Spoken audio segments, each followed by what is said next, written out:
thought it might be nice to come on here and chat about relationships. Now, I have always considered myself kind of a sucker for being in relationships. My first relationship, my first love of my life was in high school. I was 15 years old. We dated for 3 years, and then I had a series of relationships after that with some, little flings in between that were long, 2, 3, 7 years, and now I've been with Aja almost 4 years. We're getting ready to have our first baby. It could be any day now. We're very excited, and while I'm no relationship expert and wouldn't create courses and try to do a whole thing about it, I've learned a lot about relationships, and I've seen that there are certain things that just aren't talked about in our society. Whether it's like watching movies or reading books where it's about the fantasy and the love and, oh, my hero, or whatever these things are. It's like relationships have gotten so blown out of proportion, and we see them as these like sexy, rip clothes, make out, and, be like all wild and hot and these flamey kind of things. And I'm not saying that there's any one right way to do a relationship, but rather in our society, the way we've been shown, most of us, of how relationships should be is just completely ridiculous. Not to mention, most of the models that most of us have had, I know speak for myself, in life of relationships are also not great. So on the one hand, you see like movies and stuff where they romanticize things way too deeply. And then the other hand, you look at your life and you're like, oh, it just seems so boring and people are fighting and, divorce rates at 50% and whatever. So I wanted to talk about just a different way of being around relationships and a way to see what relationships are. And first off, I'm not just talking about romantic relationships, but that is the main theme of this video. Everything in our life is in relation to our own sense of who we believe ourselves to be. And of course, I talk about this more in other videos, in my books. For me, the most important thing in the world that we can possibly do, not that it's really a choice, is discover who we are. And I'd like to say, or rather who we're not. And when we discover who we're not and we kind of clear out all the crap, underneath is something so much more magical and beautiful and connected. And it's not always that life has to be perfect all the time and butterflies and rainbow farts. However, the more we clear out all the crap and the lies and the stories, the more we can just exist in this way of connected to divine truth and consciousness and what have you. So for me, when I look back at my relationships, they're all a series of meeting someone, feeling this deep connection, falling in love, whatever you think love is. For me, it's like, wow, I want to be with this person. I think about them all the time. They make me feel great. They also can take me down as well. But having that deep desire to want to be connected to someone and, of course, be intimate and share and create a life. When you're in the relationship, it's, for me, when I think back to the first girl I ever loved in high school, it was like, I couldn't think of anything else. It wasn't like, oh yeah, we're going to date for a few years and then we'll both grow up and move on. It was like, no, I assume we're getting married. I was like, I met the love of my life. This is it. And of course, then move away to college. We're in different places, and very quickly we break up, and I was destroyed. I was totally heartbroken. But through that destruction, through that sadness and a lot of depression and loss, I started to come to this place of freeness, of like, oh wow, I went on this wild journey, learned so much about myself, and now I'm ready for whatever to come next. So I think no matter how long a relationships last, people might say like, oh, it's destined, or this is meant to be, and just because something's meant to be doesn't mean it's meant to be forever. Every person that we meet has an impact on us, and vice versa. And it's not easy. Love stings, and there's never been a relationship that I've left with someone that I've loved and connected to that wasn't just this easy, like, all right, peace out, goodbye. There's always a sadness, a grieving, a loss. And yet with that loss and with that sadness comes this immense sense of opening and freedom if we allow it. Now, most people that struggle in relationships, I think they struggle for a few reasons. For one, they don't understand impermanence. A deep, basic level of my understanding and my way of being is that life is impermanent, meaning that we cannot hold on to things. We cannot grasp things forever as though they will always be the same. Everything is always constantly changing. So when we try to grasp onto something and it changes, as the Buddha said, that's what creates suffering. It's attachment to things that are changing by default. We want to keep them the same. It feels safe, it feels good.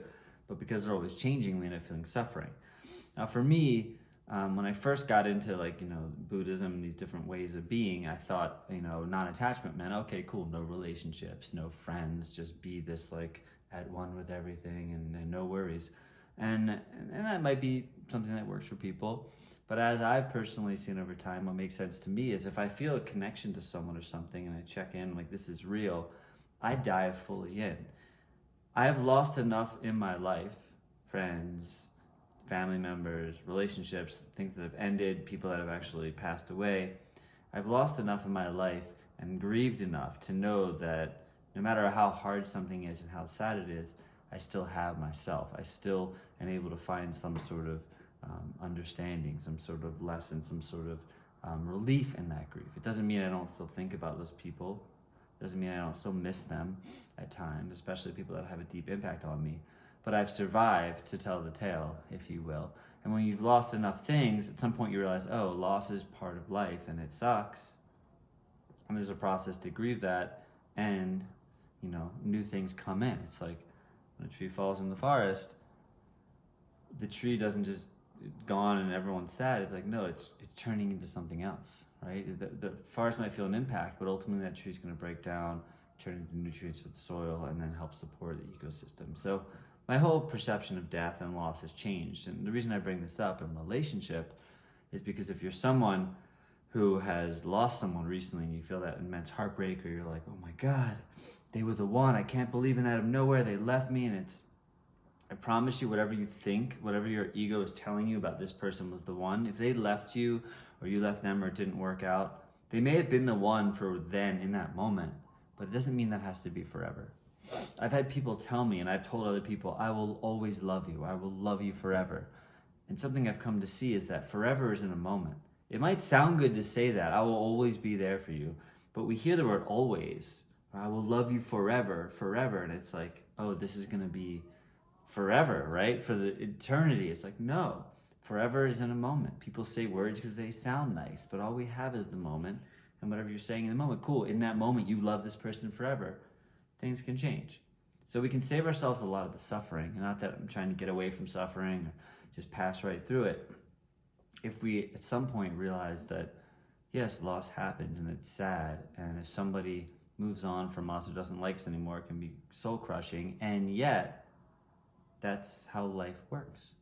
So being in a relationship now with someone that I love, and that we've committed to creating a life together, and not only that, but creating a family and having kids, it's a whole new thing for me. And by far, this relationship with Aja has been the most easeful.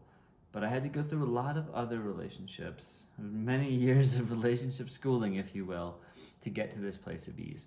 It doesn't mean that everything's perfect, but we don't fight. If we have a disagreement, if we have an argument, it clears up very quickly.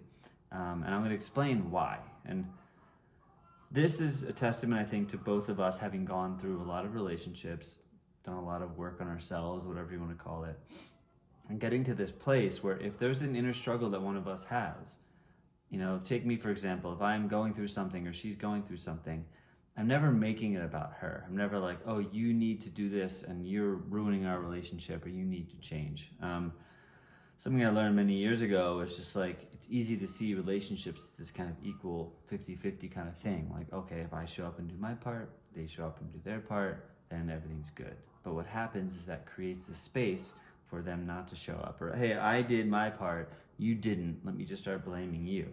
But what it does is, it seems like it empowers us, but actually it does, I think, the reverse. It actually demoralizes, or it kind of it deflates us, if you will, because we're finding a way, even if we don't realize it, to convince ourselves that this person did something wrong and that it's not our responsibility. So it takes away our own sense of a turtle being and actually makes us powerless to the situation. If we show up as fully empowered to create and to co-create our reality, well, then everything that happens for a reason. There's a point to it. It's not just you did something, I'm going to wait for you to change it so that I can be happy. No, I can step up and take some sense of, responsibility is not even the right word, but I guess that's the closest word that we have. So what I've seen with Aja is when I have a struggle, or I'm noticing something that's bothering me, something she did, I'm not coming to her and saying, hey, you did this thing wrong and you need to change it. I'm like, hey, I'm noticing between us that there's some kind of energetic imbalance. Now, I'm not saying you did anything wrong or I did anything wrong, but there's this swirling that's happening here, and let's kind of talk about it. And what I find is, even if at first there's a little bit of tension, we always create more connection. We've never had a conversation that was really hard and we just said, I need some space. And I've been in those relationships before where it's just like, it ends in bad and you go to sleep mad or whatever. It's like, very quickly we get to this place of like, you know what?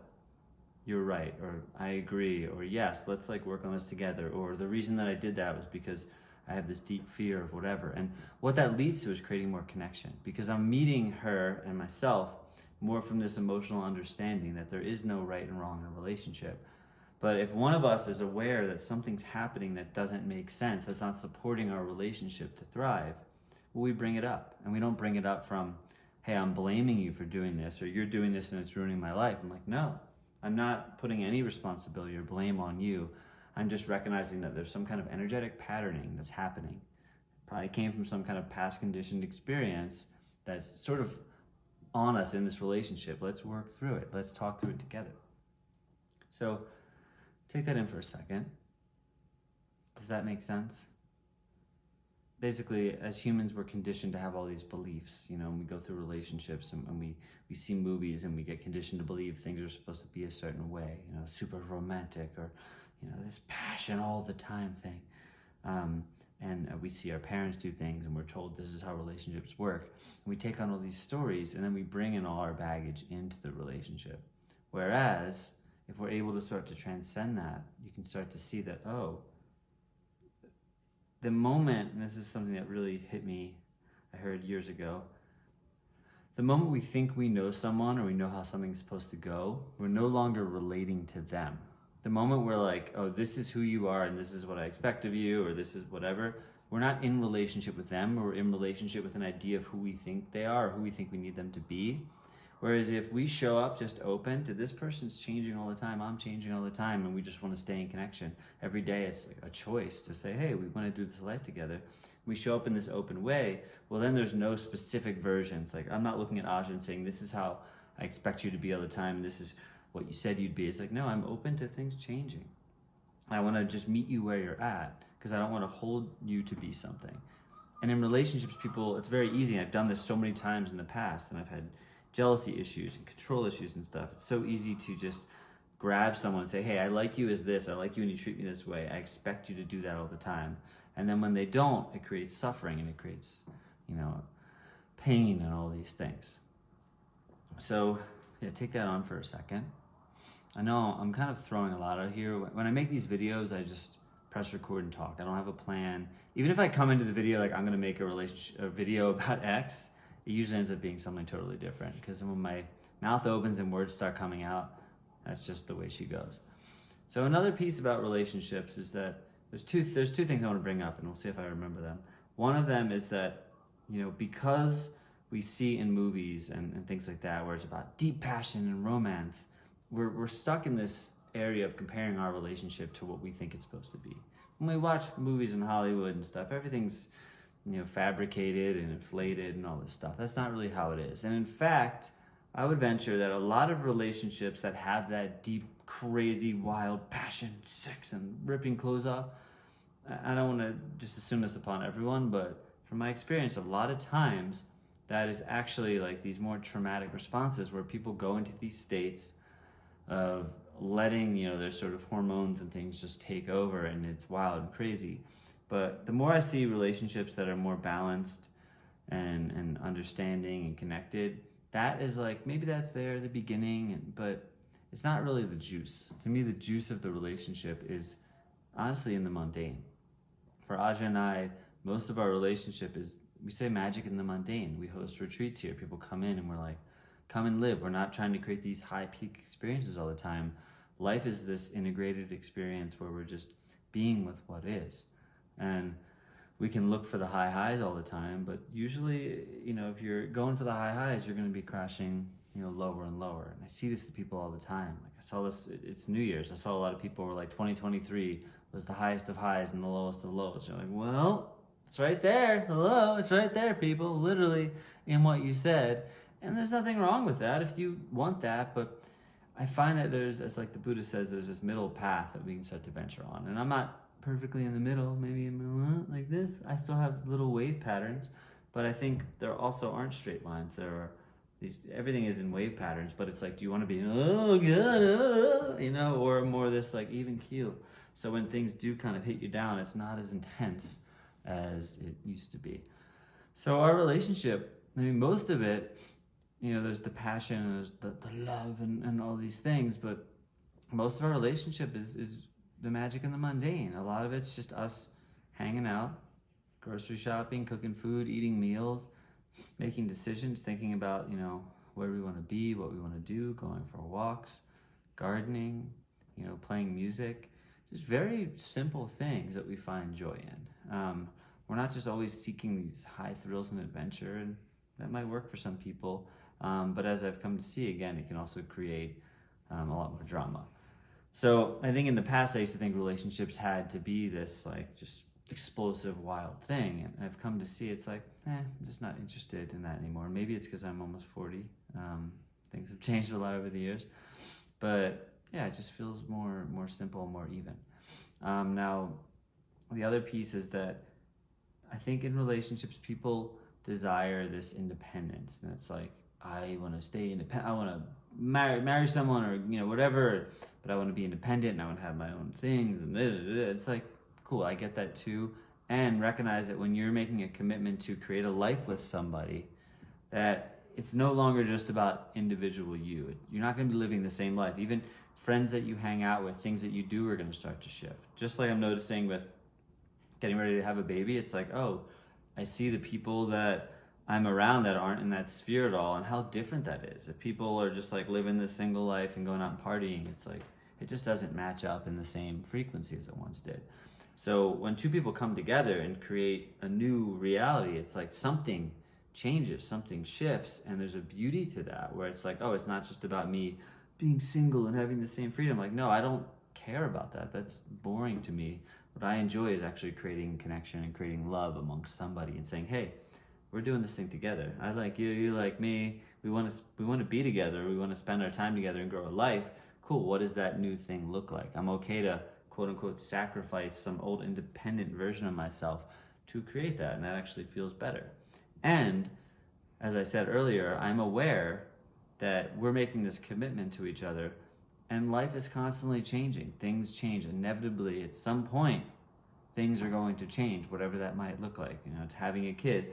Our dynamic is going to change. So there's these constant little cycles of birth and death that are happening all the time where, we have this dynamic and it's great, but now we're going to have a baby and something new is going to happen. I hear a lot of new dads that feel like pushed to the wayside. They're like, I'm just stuck at the house all day. I'm just, cooking and cleaning and working and doing all this stuff to support my family, and my partner's just resting, taking care of the baby, and we don't have the same connection, and I feel left out, and da-da-da. It's like, yeah, that's going to be challenging. And also at a base level, if we can accept and understand why that's happening, we can start to bring in the magic and the joy and the beauty of these experiences. So I could go on and on about relationships, but the last thing that I will say is, rather than assume that there's an individual you and there's an individual them, this is maybe the biggest piece, and this is especially for people that are like, hey, I would love to be in a relationship, I'm just struggling to find the right person, or I keep attracting the same kind of person, the same a-holes, and it's like, I get it.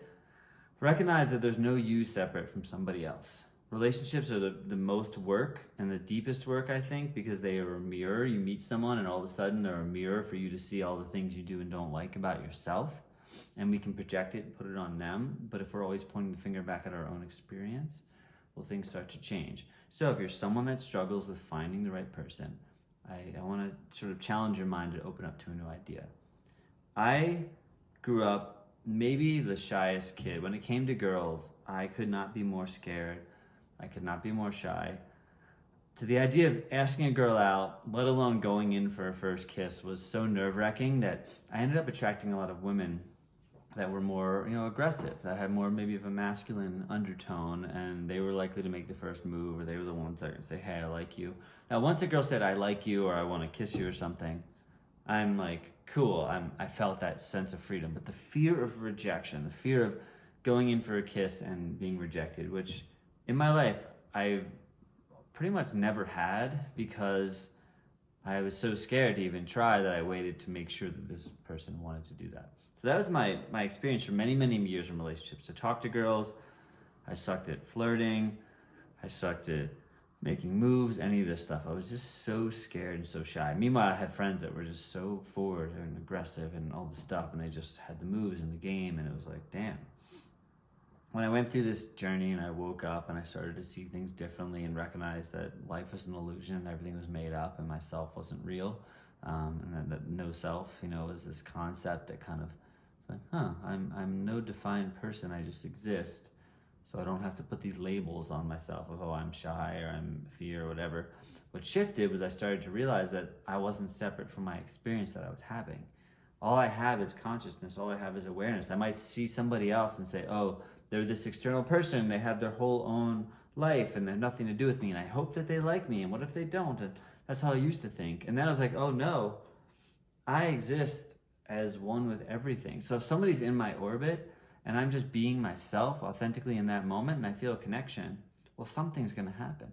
And that's been my experience through these past years of like going from this deep fear of like not wanting to talk to girls to now like having full, I can say confidence. Confidence is only exists in a certain paradigm that doesn't even make sense for what I'm talking about. It's not about like being confident or reading a book or like how to connect to women or whatever. No, this is like a deep inner knowing that when I see someone and I feel connection, I'm like, oh, this is happening. This, whatever it means, I can't explain how long it's going to be or what it's going to mean, but if I feel a connection between someone, like this is happening. And my past relationships have been in that way. There was no question, there was no wondering of this person, will they like me? What will they think? I'm like, no, I am me.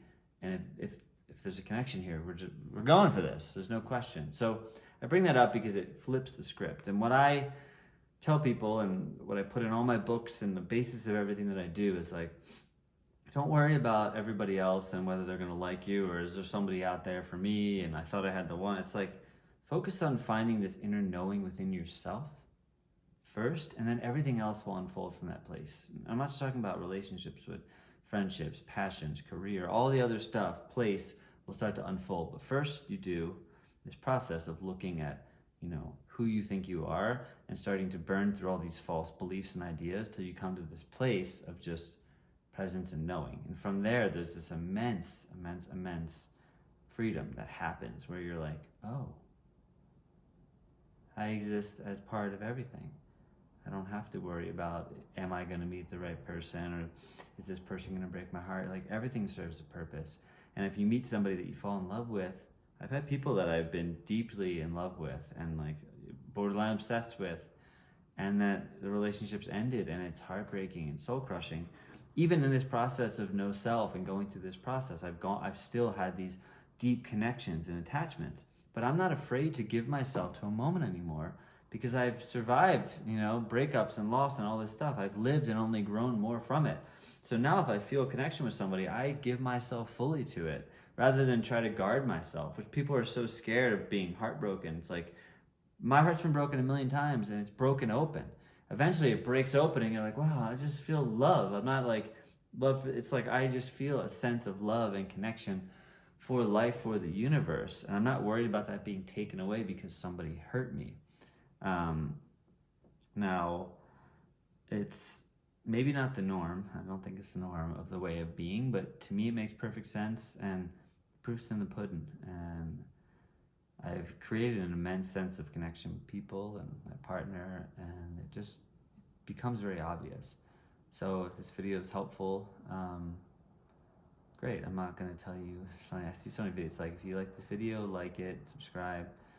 I'm not going to tell you to do those things. I'm going to tell you to do this process that I'm talking about, where you actually start to look at who you believe yourself to be. And it's not even a conscious choice that you have to go like, okay, I'm going to do this. It's like, you're already doing it. You just need a little bit of guidance or reminder that it's happening, and keep doing it. If you're questioning things, it's like my newest book is, part of the subtitle is how to ferment, preserve anything, and question everything and learn nothing, because that's the formula. It's like, you start to learn things and then you question what you've learned to discover who you actually are. And when you end up in this place of openness, of nothingness, as I say, it's actually everythingness as well. Nothingness and everything are the same thing, because when you open up to what's possible, you can experience whatever makes sense. So I'll say go on the journey, but you're already on the journey. You wouldn't be watching this video, you wouldn't have made it this far, you wouldn't be still connected to the things that I'm sharing if you already weren't awake. You've woken up. Now it's time to look and see what that actually means and why it's happening. And from there, there's a magic that you will experience that no one that hasn't been on this journey will understand. But from that place of magic, anything is possible.